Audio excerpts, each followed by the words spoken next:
This podcast is brought to you by Most Valuable Podcasts, leading the league in podcasting entertainment. What is going on, everybody? Welcome back. Welcome to the first edition back, I would say, of the Fast Break. My name is Jake Neverman. I'm here with my co-host, Ricky Widmer. Wrong side, but yep. Oh, wrong side, this side. On my screen, it's this. It's going to be the it's this. Yeah, okay. And my other co-host, Dave Oster. Hey, everybody. And we are back. It is almost the NBA season. Actually, as we are recording this a week before it goes up, it's under a month now until the NBA season starts. Training camp starts next week, basically, for every team. I think preseason starts like next Thursday or Friday, something like that. So NBA season is almost back and almost in full turn, and we are back. Us three will be here all season long on the Fast Break. Dave and I will also be here on the draft room all season long, starting in just a few weeks, about a month and a half now, right? Whatever. October 25th, it'll go up. October 25th. There you go. Ricky knows. So we are almost back and almost in full swing. So we are going to give you our preview videos as if you have been here, an OG like myself, since 2017. I gotta state that. How does that feel to once be on their side, Jake, and now you're in the fold, taking over for the man, the myth, the legend, Sean Anderson? Yeah, what can I say? I'm the best. But yeah, we're going to be breaking it down just like never that. Just like we were back. Humble. Just like they were, except for extend a Jokic prop, you're going to be getting a Embiid prop all season long from the end of OC. I got to prep. It's going to be We amazing. Disagree podcast is more like it. The We Disagree podcast is back in full effect. Actually, Dave and I agree quite a bit, but when we disagree, we disagree. Disagree. Before we get into the podcast, we'll give you a little roadmap of what our preseason looks like and what our season looks like. Every Tuesday, I believe it is, the Fast Break will normally be going up. But for the preseason, it'll be Tuesday and Thursday, leading up to the 22nd of next month, which is the opening game between the Celtics and Warriors? The Knicks. No, the Knicks. Celtics. Now the team has a center. I'm just so used to the Warriors always being on opening night. I'm pretty sure it's Lakers Warriors the second game on opening night. But so Tuesday and Thursdays for the next 3 weeks will be our positional rankings. The last one will be our team rankings based on our positional rankings. And then the 22nd, the day of the first game, our full predictions, East, West, playoffs, awards, finals, winners, all that will go up the day of the NBA start. So sit back, relax, enjoy the content. And leading up, we're going to be doing the classic old positional rankings, starting today with the point guard rankings, followed by Thursday shooting guard rankings. Next week, small forward, power forward, and center. Disclaimer. Get this out of the way so everybody understands. Before your disclaimer, Lakers T-Wolves. Lakers T-Wolves. There you go. Disclaimer before we start anything. The starting lineups are our best effort to guess what the starting lineups are going to be on opening night. All right? Opening night. So Mitchell Robinson, he's out. Kristaps Porzingis, he's out. All right, we did our best so some of the positions you're going to see the people not included in the shooting guard list. They're twos. Maybe naturally they are twos, but the way they're playing with their teams, the lineups that they're going to be starting with, they're going to be categorized as a 3 for our rankings. And so, and for some of the homers out there, that might help some of your people. All right, some of these positions are way weaker than others. All right, we'd get past the center list. When you get past like 7, you're like, oh no, there is a drop off. And before we get into the 30 to 21, we're going to plug it. The Patreon is down below in the description. We are recording this live on Patreon every single week. We'll be going live Monday nights around 7 Eastern, 6 Central. It'll be around there. Usually there will be some times where we obviously fluctuate. But you can watch these live, comment. I'm sure Ricky probably has the Patreon up. Mm-hmm. He can be responding to comments, all that if you want to watch it live. Also, straight down below is our Discord. It is free. Please join the Discord. Also, you'll be hearing us. We'll be referencing when we have a tie in these rankings. We had our Discord members doing the list as well, and their rankings ended up being the tiebreakers. Because, like in the shooting guard list, there was 5 tiebreakers. So our lists are going to be pretty tight and pretty close, and we'll be, I guess, nudging it out to see. But today we're starting with our. Oh, what? I was just going to add, if anyone's watching, it's like, how do I get on that? You can join the Discord and then get in on those rankings, so you're a part of them. Yeah, we still have 4 more to go. No, 3 more to go after these recordings. Yeah. So you can be a part of it. Also, I think it was Retro or Sean added teams on the right side that they did their own team ranking. So we'll reference them as well. We like to get everybody involved. We want this to be a collaborative effort, basically, with our Discord and our community and our comment section. So look out for that. Look out for the draft content like we talked about. I think we've rambled on enough. I think we've plugged everything. I think we had to get it all out of the way. Hey, I used to host. I know how it feels. You did. For a short amount of time, by 2021, NBA draft content was gold. All right, it was gold. It was something. Hey, I was right on a lot of the stuff. And now, do we want to play who was right? And now we get into the 21 through 30, where I'm going to hear Dave. Actually, it might be in the other one. It's in the 20. My bad. It's in the 20 through 11, where Dave gets to defend a guy that I defended all draft process. But it's okay. We'll get there. Today we're talking about point guards. You know, speed, shooting, some juicy handles, some good defense, all that. We are starting with the point guards, and yeah, you guys won't get that, but it's okay. We are starting with the point guards with the 30 through 21 list. So here we go. At number 30, we have Benjamin Simmons. Ben Simmons falls at the bottom of our rankings. 29 and 28 was actually a tie, but 29 with the tiebreaker. Number 29 goes to Portland Trailblazers' Malcolm Brogdon. No, not Portland Trailblazers. He is a Washington Wizard. You are right. I don't know why I did that in my head, but strong start to me for the season. Keep up with the times. Strong start to me for the season. 28, Phoenix Sun, Tyus Jones.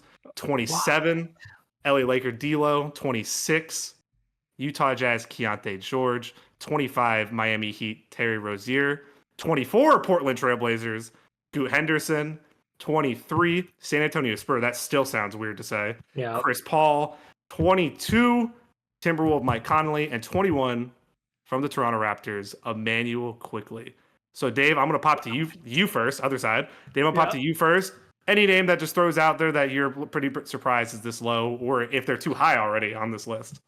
I mean, I think we can all acknowledge that Benjamin Simmons is having the offseason workout we've always known and loved from him.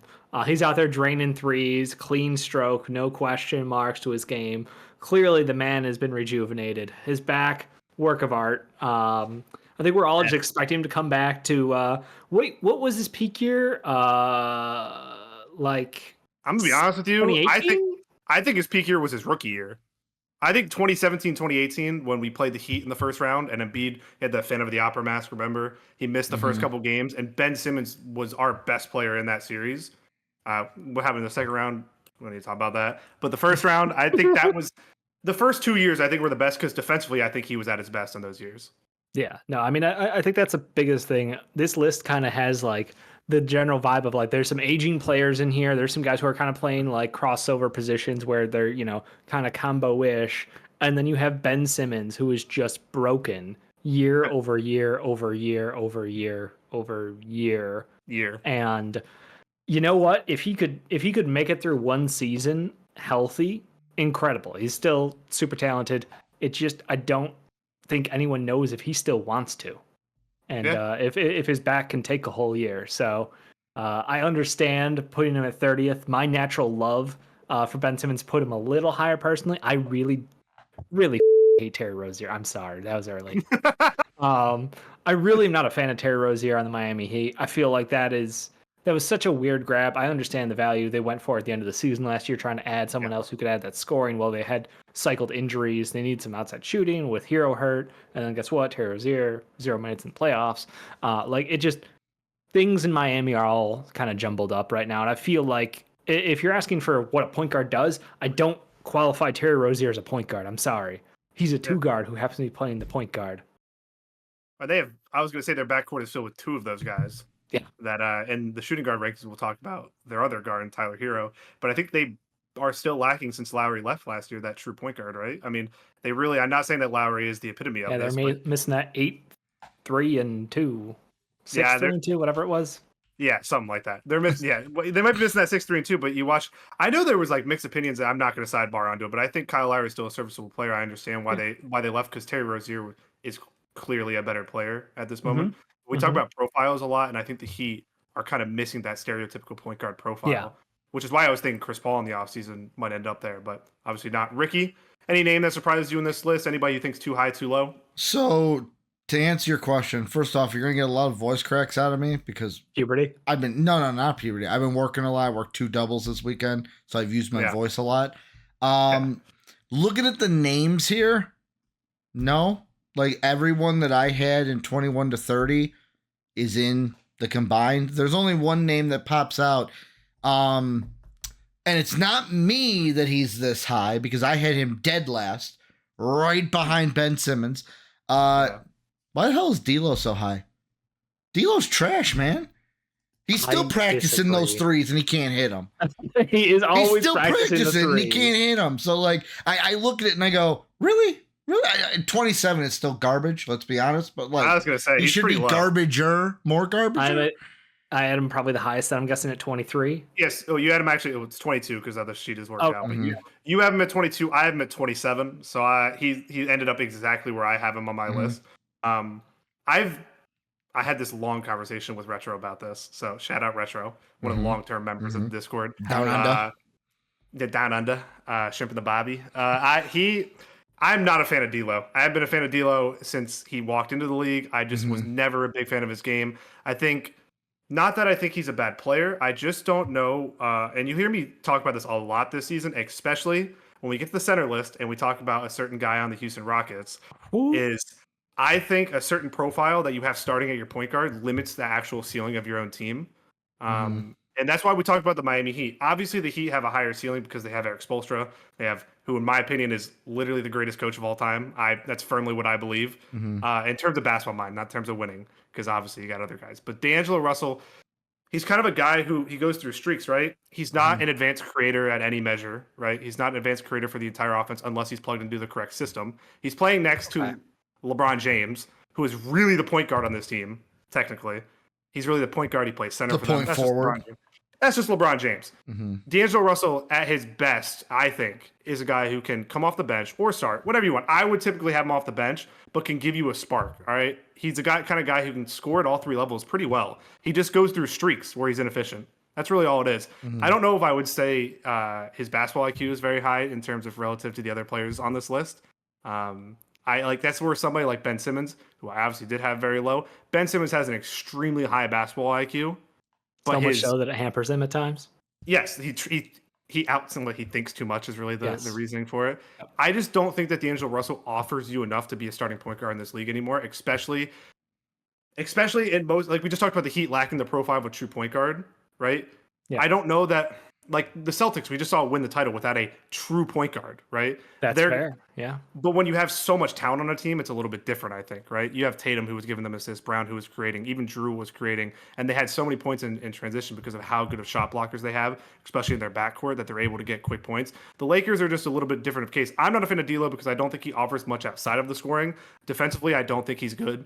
Creating, I don't think he's good. He's not an above-average rebounder, and he's going to offer you scoring. His catch and shoot numbers come and go, but at the mid-range level, he is silky. All right, I know that much. His navigation in the pick and roll, fantastic.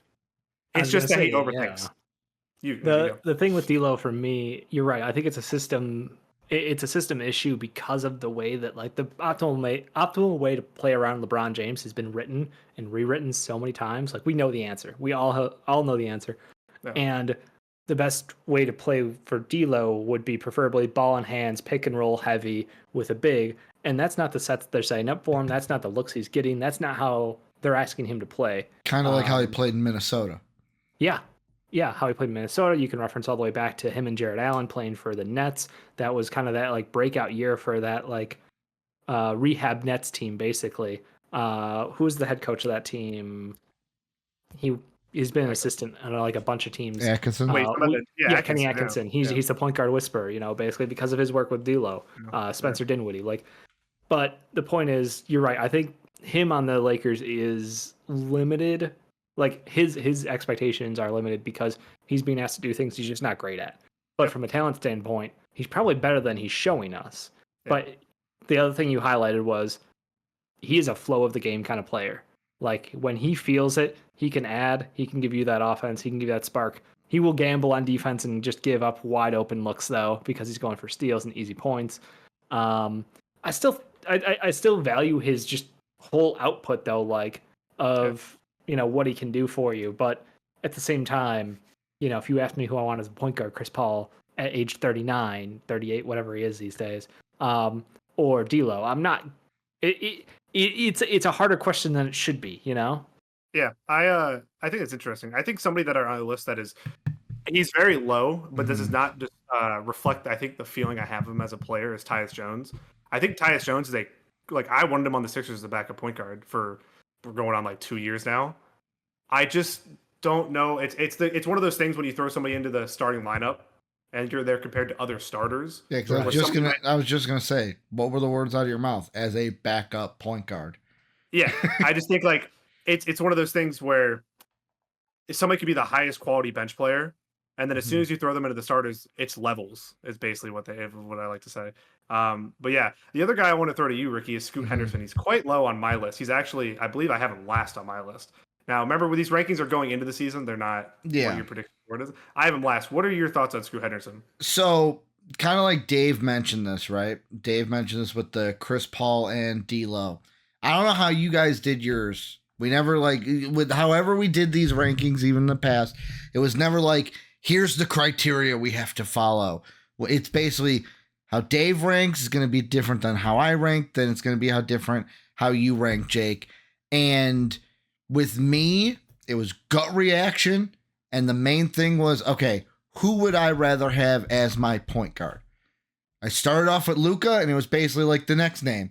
Yes, Spoilers. no, down. Yes, no, down. Yeah, I'm going to say Luka's number one on mine. I'll spoil mine. He's the best point guard in the league. But like with Scoot, here's the thing that I didn't want to hold too much against him because first year in the league last year, his team sucks. That's not his fault that the Trailblazers, had a guy, loved the city. They didn't really do much for him. He then left and traded Dame. Like I'm talking about Damian Lillard. It's not their fault or my fault that they're a crappy organization right now and can't put together a winning team. They're trying to do that through the draft and with the young players. They have probably the worst head coach in the league, and that's not my fault either. Probably. They hired it. And I'm not talking about as a person. I'm talking about as a coach, worst coach in the league. He checks boxes both ways, though. But like Scoot, I didn't want to hold it against him. Second year, he's got that's the thing. Yeah. In any of these with the young players, when does potential play into with this? That's fair. Yes. No, that's a great point. And I think for me, I saw the way Scoot finished last year as the sign of hope. And I know a lot of people write off the late season games for teams who are fighting for nothing, especially because their opponents may not care. They may be rolling out garbage lineups. They may be resting guys, or they also have nothing out there. So Scoot Henderson was busting his ass out there trying to make a roster that had been basically cycling people out of its rotation as the year went on to ensure the tank was going. So it is, and it's not the first year they've done it. It's year over year now. It's what we expect out of Portland because they are trying to build so heavily through that draft process. So his teammates basically were also not helping him. It's not, you said it's not all on him. He could have a couple more assists a game if his teammates made shots at a different Wasn't clip, he injured for a good chunk of the year, He did miss though? a chunk of time with an injury, but a lot of it was him just adjusting to the pace of play and the physicality in the paint because he drove to the paint the same way he did in the G League, but he wasn't able to do the same things at the same speeds and kick out the ball and get the same looks and get to the line as much. So there's a level of you got to catch up. But he finished the year, his last month of the year was really good and really encouraging. His shooting splits were much better on the second half of the year versus the first half of the year. So I see that progression as the year went on as a sign. I have faith that all the work that we thought he was putting in. It's just the situation is he needs to grow in the role, and rookie point guard is probably one of the biggest asks you can get of anybody to put on their shoulders year one. Yeah, I was going to say, I actually still have pretty high hopes for Scoot Henderson. Me putting him low is not a reflection on how I think he's going to be in the future. I especially say, and again, you hear me say this all year, is rookies I could not give less of about percentages. Could not care less. I want to watch them play and watch them grow into the feel of the game as the season goes on. Because the first couple of months are supposed to be rough. Very rarely, we get spoiled by Luka comes into the league, Trae Young comes into the league. Those kind of upper tier, top echelon point guards, players in general, come in and they make the league look like a joke, like Wemby, right? All these kind of guys. Yep. It doesn't mean that these guys who come in and struggle are automatically just going to be bad. All right, it doesn't mean that they can't reach the all-star level that we thought they could. Because I was a big Scoot over Brandon Miller guy. Now, have I backtracked that? Absolutely. By now, I've backtracked that one all the way. But I still think that Scoot has incredible potential. The only reason I put him last is I like kind of Ricky alluded to is my faith in that organization is zero right now. So you're going to hold the organization against him. Because I think that'll affect his play. I think how an organization leads themselves is a direct reflection of how they play most of the time. All right, as a Bulls fan, Rick, you should know that. What do we do to our prospects? Sorry, Soapy. They get better when they leave. But like you look at the Detroit Pistons, they've been mismanaged for almost 20 years now. All right, almost. We're about 20 years now. All right, I'll go 15 years. I'll give Soapy some leeway, but they've been awful for 15 years, and they've been mismanaged for 15 years. Their front office has been a joke. We'll see if that turns around with the new hires, but it's just been awful. And I think that's a direct reflection on the court as it is off the court. You can't have both, right? Like it's just not possible. So I think he still has probably an all-star potential to him. I just don't know how many years it's going to take to get to that, if I'm honest. Hopefully, I'm more worried about his his playmaking growing than his scoring in his second year. I think the scoring will come with the playmaking. Why? Because I think if Portland has okay players. Like Jeremy Grant is still there. And if Jeremy Grant was on the LA Lakers, I'd be hearing about how he should be an all-star every year because he is that good of a player. All right, I'm big on Jeremy Grant. I wanted him to get traded, but I can't blame a guy when he came out and said that I get to make my 20-some million a year with he hasn't played in April. Pressure. He hasn't played in April in 3 seasons. Yeah, it's wild. That's just crazy. Early vacations. And they still have a logjam in the guard position too in Portland. Yeah. So opportunities for Scoot have, That's why I thought Brogdon was still there, to be honest for you for a second. I was like, I know they have so many guards still that Brogdon's name just clicked in my head. The last guy I wanted to bring up was Emmanuel Quickley. Dave, I'll throw it to you on your thoughts on Quickley. Yeah, Quickley was kind of a tale of 2 seasons last year. We saw him, convert over from his time in the Knicks with one role, and then as he moved over to the Raptors, it was a really interesting transition for both he and RJ Barrett. Barrett, we saw kind of thrive. Like we saw the best of RJ Barrett last year. Quickley kind of was. I feel like he was still kind of a combo guard, but they did try to ask him to have the ball in his hands a little bit more, even with Scotty out there.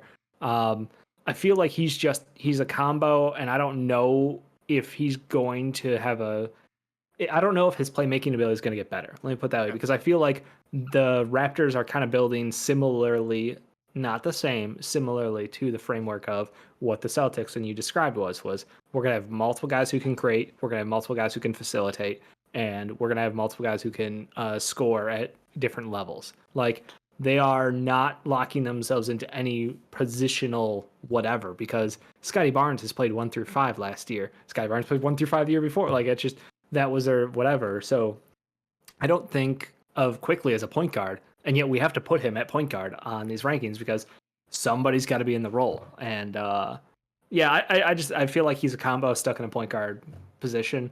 So if he averages like 4 assists probably next year again, like cool. But his jam is scoring. He's a good scorer. He's a good defender. We'll see if that continues. If he grows his game, great. But right now, I can't say he's a better like true point than any of the guys on the list. Yeah. You mentioned the Celtics. I was actually thinking they're kind of similar to the Lakers right now. Right, you have Jakob Poeltl with Anthony Davis with their rim protection. Obviously, Jakob Poeltl is not the offensive player or have the defensive versatility that AD has. But then you have Scotty Barnes, who's a larger playmaker who plays next to Jakob Poeltl. And since Pascal left, at least. And then you have Emmanuel Quickley, who I think he's actually what people think that D'Lo is. I think that's what it is, because I think he's a better playmaker than D'Lo. They're both deficient defensively. They're both deficient defensively. Neither are above average rebounders, like I said earlier.